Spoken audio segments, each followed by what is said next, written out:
Hello guys, welcome to our YouTube channel, and today we are going to learn how to change Instagram camera settings.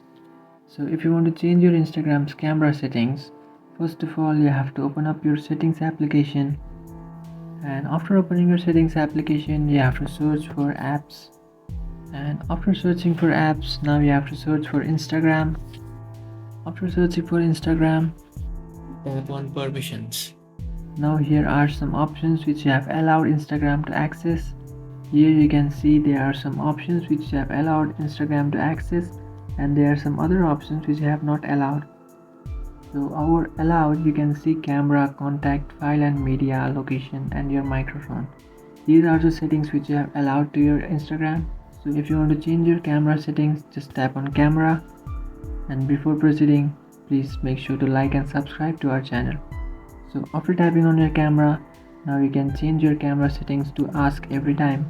So basically Instagram will ask you every time whenever it want to access your Instagram's camera, or you can also set it on don't allow, which will not allow Instagram to access your camera. So this is how you can change your Instagram camera settings. If you have any doubts, feel free to comment below. Thanks for watching.